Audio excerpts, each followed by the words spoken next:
Do I feel bad about this? Not even remotely.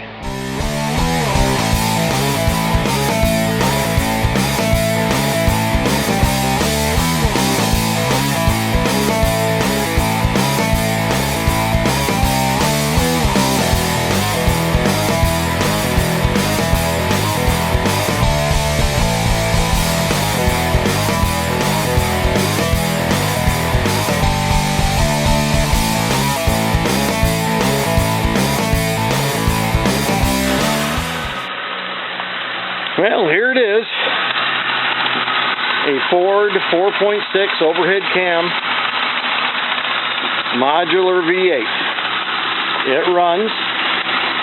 That little bit of noise you hear, that clattering, is, I believe, one of the idler pulleys on the front here making a little bit of noise. The coil packs are present and accounted for. The engine runs pretty darn good. Let's check out the blow-by situation here. Nothing. No blow-by. Now, the former owner, the guy I bought this car from, replaced the alternator. He said he put in a brand new intake manifold, but he got the wrong sensor for the temperature, he says. The temperature always reads hot, even when the engine's brick cold.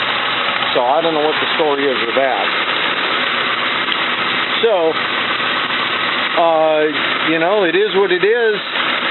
I don't know anything about it other than that he said it was his old reliable. It always started, always ran, went wherever he needed. But he lived in the city and didn't ever go very far. And I drove this car home.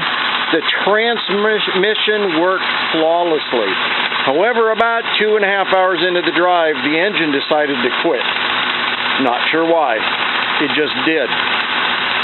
It just stopped dead cold. And I coasted it into a parking lot.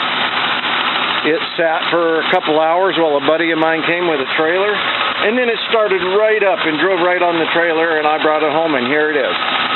Because I did not buy this car for the engine and transmission. I bought this car for the rear axle, the independent rear suspension, which I will be pulling out later today, right after I pull the engine out. So if you're interested in this engine, it is what it is, and I'm selling it as a rebuildable core because I really don't know anything about it other than what you see here.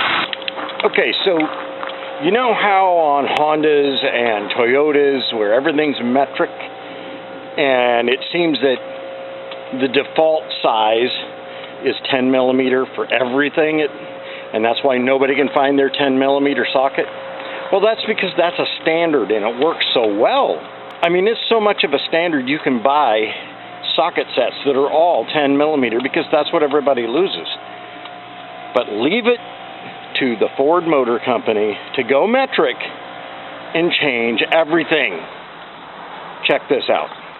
Okay, I don't have the keys to the trunk, but it opens electrically, and I am going to be removing the battery and the engine, and I'm not going to be able to use that electronics. So I'm just going to remove this. So here's 2 bolts holding this on, this latch for the trunk. And you'd think they'd be 10 millimeter, but no, they're 8.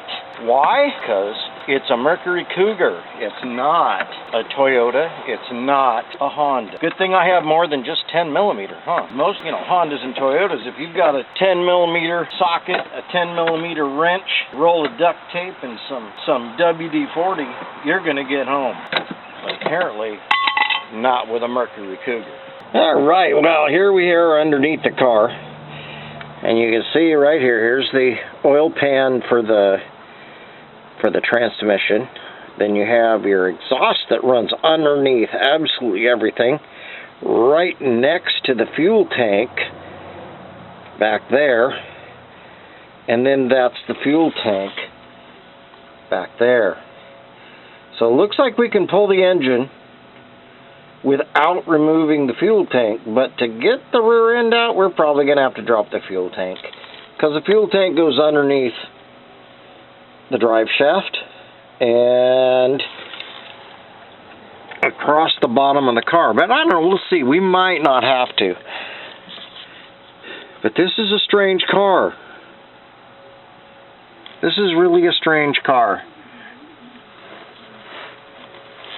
It has McPherson strut front suspension. It's a unibody, and it's got unequal A-arm rear end and this modular engine. And man, everything is so incredibly tight. I don't know how to make this all work, but we'll figure it out. Well, it's time to get the engine and the rear end out of this car. We're in the rainforest. It's raining. You know, it kind of goes with the territory. It's kind of in the name. But anyway, time to get this Cougar up on the ramps so I can get everything torn apart and get the motor out of it, because it's a lot easier to get the engine and transmission out of a car when all four wheels are still under it. So let's get the engine and trans out, then we'll talk about getting the rear end out, because this is a weird car. Let me show you once I get it on the ramps just how weird this car is.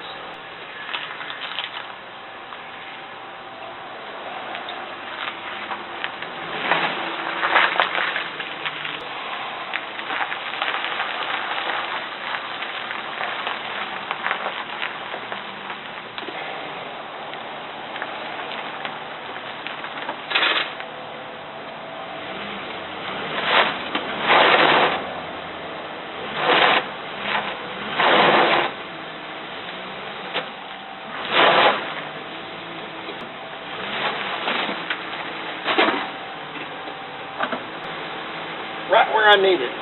Well, now, wow. This car, I understand why nobody works on these, and there's no YouTube videos on how to work on them, because there pretty much isn't a way to work on these things. These things are ridiculous.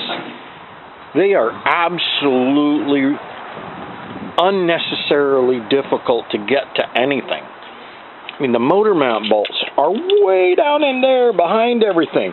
I had to snake back in there with a lot of extensions, and you never know what size bolt you're going to run across.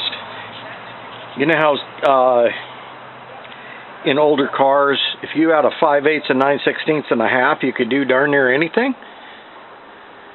Well, with this car, you don't know if it's going to be metric, you don't know if it's going to be standard, and it's, you know, you can have two different sizes on one thing. It's absolutely ridiculous. And there's nothing to hook a chain to. So what I have done is I have this strap. It's just like that strap there, and I have it wrapped under the motor, and then I have a chain looped through there, so when I lift on the chain, it'll just grab tighter on the motor and lift it up, because there's really nowhere to attach a lifting strap of any kind, a chain or anything. There's no eyes, there's no bolts that I would trust. They're all little tiny bolts. It's just interesting. They must have built the car around this engine, because there's no way in heck they put this in this way in the factory. I do know this. I've got to disconnect the shifter linkage, the exhaust pipe, and the transmission mounts. This bad boy ought to come out.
first.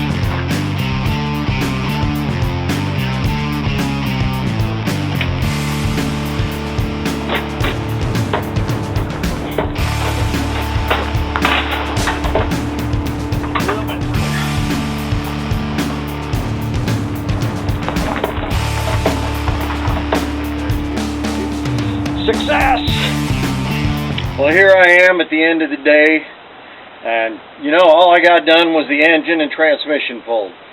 Rear end's still in the car. But that's, you know, sometimes the way it works, especially when you're working with something that's so hard to work on.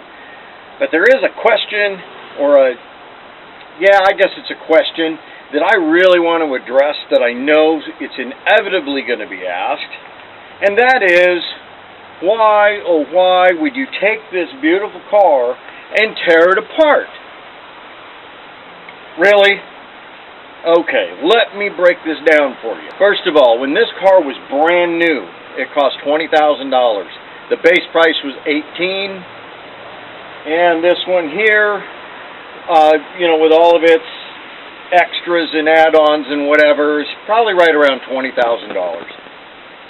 The average sale price of one of these cars today, right now, is $725.